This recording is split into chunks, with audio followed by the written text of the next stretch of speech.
Bonjour tout le monde, I'm Diane, welcome back to We in France, and today I'm coming to you with a more personal video. I'd like to talk to you about some life lessons that I've learned over the years from living abroad in France. Now, some of these have come from living abroad specifically, and some are just truths I've come to realize over time, and it just so happens that I lived in France when I learned these lessons and continue to learn them. So I just feel like overall, as we get older, as we see more, as we do more, as we're exposed to different types of people and different cultures, we can't help but let those experiences change us. And I'd like to think it's all for the best. And one thing I want to note, I want to stress that you don't need to move abroad or to come to France or anywhere really to learn really profound life lessons. I'm just speaking about my personal experience and how living abroad as a foreigner in France was a catalyst for a lot of these changes in my case, just for learning these lessons, because it exposed me to different ways of life, different cultures, different language, and it's all given me a lot of time to reflect. And one other point, I'd like to ask you to stick around to the end because I'd love to tell you about how I'm honoring my mom. She passed away October 4th, and many of you left really beautiful condolence messages that I'm so thankful for. And I hope that what I'm talking about here at the end can help you heal from a loss, or maybe just give you a more personal update on what I'm going through now. Let's get into those life lessons. Okay, number one is everyone processes things differently, and there's no one way to react to something. Happiness, grief, excitement, anger, they all manifest differently in all of us, and just because we act one way doesn't mean others will agree or even act the same way themselves, despite the fact that we'd want them to. There's no one way to act or to feel, and that's totally okay. And I feel through living abroad, this is one lesson that's been cemented over and over again, just from the people I've met from all different walks of life, all over the world, people who have grown up in different cultures, not just in France, but just places I've gone around the world where people speak different languages and have different upbringings. So living abroad above all has broadened my horizons, and it's shown me that while we all experience a lot of similar emotions, the way we react to them is different, and that's okay. Okay, next, you will never appreciate the present moment as much as you should. And we all know life is short. That's been made abundantly clear to me recently. And I was telling a friend just the other day how good we had it as college kids, 20 years old, minimal responsibility. My life path was straightforward, very little uncertainty. I knew where I was going. I had to wake up, go to school. If I made it to the gym and a concert as well, that was great. But for 4 years, my job was to get an education. So of course the woes of everyday life were there in your early 20s. And again, they're going to be different for everyone. But when you have a routine with a clear purpose like you do as a college student, just working toward that degree, stress can be managed, and I feel like nothing's the end of the world, even if it feels like it at the time. So I just feel like life is precious, and as an 18-year-old, I think it takes some distance and maturity to see that. As an 18-year-old, you think you're the center of the world. You don't have enough maturity to step back and say, hey, appreciate this moment, because things are gonna get harder. It's so easy to tell yourself to appreciate the present, but actually doing it is a different thing. What does it even look like, And I feel like I almost appreciate the present more when I'm looking back and reminiscing about the past. And I think in 5 years, maybe I'll look back and appreciate this moment more than I do now. I really don't know. But I do know that I force myself to focus on the present moment as much as I can and stop worrying about what I did yesterday or what I have to do tomorrow, because soon enough, today's going to become tomorrow and it's going to be gone. So take it in right now for everything this moment is, good or bad. Don't stay in your head about it. And this is a lesson I remind myself of every single day. Okay, next, when there are two lines, sometimes it's better to take the longer one. And I mean that figuratively and literally. Whether you're waiting in line at the supermarket or deciding which toll lane to go through, sometimes the shortest line isn't always the best option. I mean, unless you're in a rush, and of course you need to take the shortest option. But I do mean, usually the shortest line is the quickest, but other times, that guy up front in that short line ends up fumbling for his coins for 5 minutes with the cashier, and then everyone in the other line passes you by, so although the shortest distance from point A to B is a straight line, sometimes it pays to look around a little bit, and it's worthwhile to take a few detours in life. And I feel like that's taught me the beauty of patience. I'm still working on that a lot more. Above all, I've learned that getting out of your comfort zone is a good thing, so trying new things and even doing things you don't think you're going to like, it'll be a learning experience. You either like it or you learn what you don't like. So take that longer line because you never know what you're going to see along the way. If you never take a risk, you'll never experience the thrill of the reward. And I feel like this one goes hand in hand with what I just said. Here, I'm not talking about crazy, dangerous risks, although if that's your cup of tea, that's cool.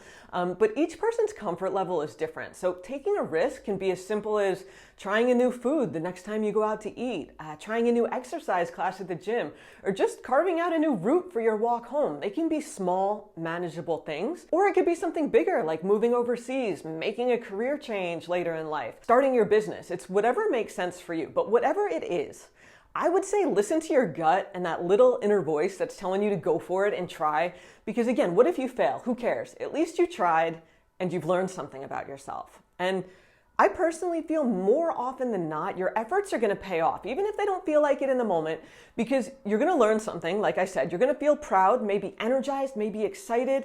And I think we should all try to live a little, because if we don't try, what the heck is the point? To do the same thing over and over till we die?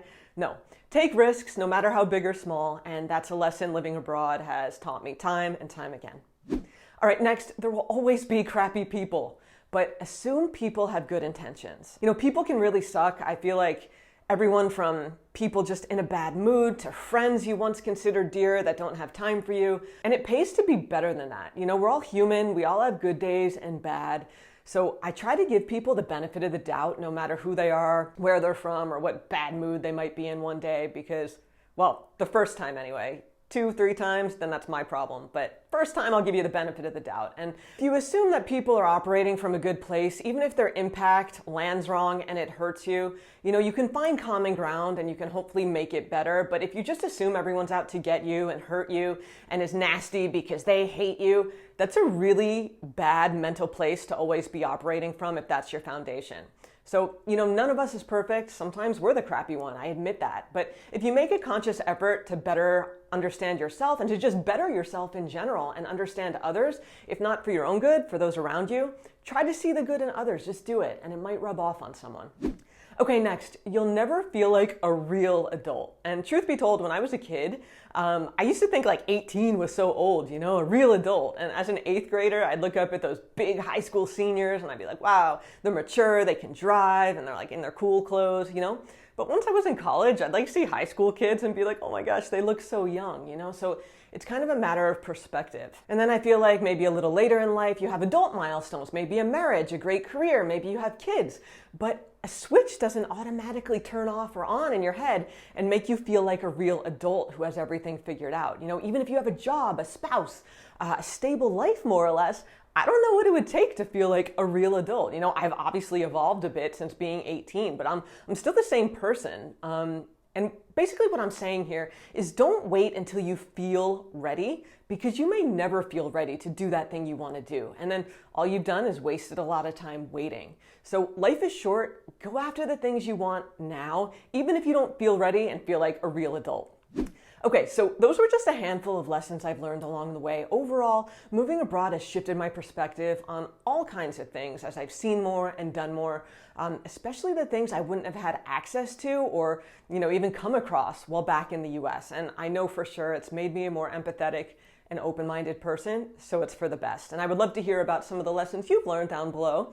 But let me just move on to the next part of what I wanted to talk to you about. Speaking of being empathetic and open-minded, I wanted to shift this conversation to my mom and where I currently am right now, just in terms of grief. So as I said, many of you have been so kind in your comments and just your emails and DMs expressing your condolences, and I want to thank you again for taking the time to reach out. It's been so comforting to know that so many of you have connected with me on a personal level, that you'd actually take time out of your day to send me a message. So as I film this, it's been more or less a little over a month since my mom passed away. And the night before she passed on, I started looking for cremation jewelry online. Now, anyone who's watched me for a while, or if you know me in real life, I am super minimalist when it comes to jewelry. I don't even wear my wedding ring. And while I like the idea of making a piece of jewelry from my mom's ashes, I really didn't care for the styles that popped up in search results. Now, that all changed when I found cremation diamonds through a company called Eterneva. I'm partnering with them for this part of the video, and they'll be helping me turn my mom's ashes into a diamond. Yes, a real diamond. I want to put my grief out in the open and tell you about this, even if it's a little different than what I normally do, because it's helping me to heal. And if what I'm sharing here can help lessen your pain even a tiny bit, then my job is done here. So I want to tell you about the process of making a diamond from my mom's ashes. It'll take about 10 months, so we'll talk about this in the future as well. And I want to tell you about this process of making a diamond from ashes, so maybe it'll bring you peace and comfort if you decide to go this route. The truth is, if we get to live long enough, we're going to have loved ones pass away, and this has brought me so much healing, and we've just started the journey. So first, let me tell you about my mom, and then I'll tell you more about Eterneva and the cremation diamond process. So my mom's name was Chris, and beyond being a fantastic mom, she was a wonderful human being, and I don't say that lightly. Her personality was easygoing and fun. She always had energy for my brother and me growing up, despite working full-time and being committed to her career. And she always knew right from wrong and instilled a strong sense of integrity in us as kids. And just to give you a story about that, one time when my brother was about 3 years old and I was about 7, we were walking through a Toys R Us parking lot when my brother, being close to the ground and short, he found a roll of cash wedged underneath a car. And he picked it up, he showed my mom, like, oh, what's this? And without missing a beat, she told us we needed to bring the money, about $200, into the store's lost and found desk because it's not ours, and we should try to return the money to the owner. And she said if we've ever lost something, we'd want someone to try and get it back to us and do the right thing. So, that's what we did. We marched it in, we left the money with the cashier at the lost and found desk, and to our surprise, they called us back 2 weeks later saying no one had claimed the money and that it was ours. So that next weekend, my mom, my brother, and me, we went back to the Toys R Us where we picked up the money, but also picked up a few lessons at a young age about doing the right thing. And, just as I was thinking about what to talk about here, it's funny what you remember, and looking back, it's a wonder that played out the way it did. Not so sure it would today. Above all, my mom always saw the best in people, almost to a fault. Was quick to forgive, she never held a grudge, and I honestly don't remember a time when she ever spoke badly about someone. So that's just to let you know who my mom was. She was an amazing, amazing person. And, I knew she was proud of me. I know that. And although we won't have any new memories together in this world, I have to believe that I'll still be connected to her. The day she died, I promised her I'd try to live out the rest of my life, trying to be more like her. And I'm going to do that. I'm going to honor that. And above all, she was strong. My gosh, was she strong. In her final months, she withered away to nothing physically from the cancer, but her strength was at an all-time high. That inner strength was, it was up there. And it was matched by her positivity. She never believed the end was near.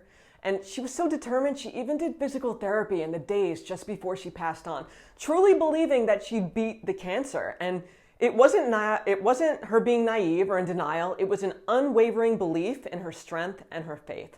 And my mom wanted to live. She did everything in her power to keep moving forward until her body could no longer match the demands of that inner strength. And I've never met a stronger person in my life, and I know I never will. Okay, so why am I honoring my mom and turning her ashes into a diamond? Simply put, because it's helping me heal. To me, ashes, they seem a bit doom and gloom. They're kept often in an urn of some sort on a mantle or locked away in a closet. I don't find them to be particularly beautiful or uplifting, and they represent sadness for me. And while my mom wanted to be cremated and have her ashes scattered at sea, which we'll do as a family at some point, I know she wouldn't want us to associate even a speck of doom and gloom with her memory, so I'm not. The ashes are going to be transformed into something gorgeous, just like my mom was, so that I can physically have a piece of her with me every day for the rest of my life and celebrate her in this unique way. And for me, a diamond feels more meaningful and uplifting than ashes, and diamonds are some of the strongest materials on earth, so it fits my mom perfectly. Everything feels right about this. Now, moving on to Eterneva, they're not the only company that makes 100% authentic, lab-grown diamonds from ashes, but They're the only company that does it with a focus on the person in the most beautiful way, the way my mom deserves. And through their process, I'm sharing my mom's memory with Eterneva and all of you, and already I'm sharing stories about her as I tell people about this cool diamond process, that I didn't even know existed until just about a month ago. Okay, so let me explain Eterneva's unique diamond growing process. First, cremation diamonds are 100% real diamonds. They're not moissanite or cubic zirconia. They are real. They come in a variety of shapes and sizes, and they're graded and certified to prove authenticity. So number one, the cremation diamond process kicks off via a welcome kit. It looks like this. I ordered a welcome kit the day my mom passed away, and the $100 cost is deducted from the final cost of the diamond you choose. So in it, you're going to get a personalized video, you're going to get more information about the whole process, a container to send Eterneva your loved one's ashes or hair, which can be used as well, and for pets as well, not just humans. Also sample cubic zirconias that'll give you a feel for the variety of sizes, and return postage. So your representative from Eterneva will be with you every step of the way. They don't just send you a kit and you handle it yourself. They're there for you. And you only need half a cup of ashes or hair. You don't need to send the whole urn or anything like that. And you can make a cremation diamond at any time with the loved one's ashes or hair. Even if it's been sitting on your mantle for 20 or 30 years, it's never too late. All right, next up is the carbon purification process, which will take about 2 months. I'll be sharing more about that on social media in the coming months as it happens in real time, because Eterneva is going to send me video clips of my mom's ashes going through the process. Okay, next is the growth stage. Through a very custom scientific process involving heat and high pressure, your diamond is going to grow. It takes about 2 to 3 months. Then up after that, step 4, the diamond is cut, graded, engraved, and colored, and set if you go that route. So you're almost there at this point. This is about a 3 to 6 month process, and it's when the diamond comes alive. It's when that raw diamond is cut. You could choose round, emerald, any cut you want. And if you want to color the diamond, you can do that as well. Natural diamonds are, clear, blue, or yellow. I'm going with blue, a color which looked beautiful on my mom and represents her love of water. But yeah, you could do whatever you'd like there. And finally is the homecoming. It's the big day. Your loved one's diamond is carefully delivered, and I'm really looking forward to that maybe next fall. So there'll be another video on the delivery process. Right now, I'm just at the beginning stages of the journey, and I'm so excited to be working with Eterneva through such a meaningful partnership here. And I can't wait to see my mom in diamond form next year. I'm going to make it into a solitaire pendant that's going to sit right here. So thank you so much to Eterneva for partnering with me for this video. Thank you to my viewers out there if you've watched this far. I really, really appreciate you, and I appreciate you connecting with me on a personal level. And I'll leave it there for today. I'll see you back here on We in France soon. And yeah, as always, salut!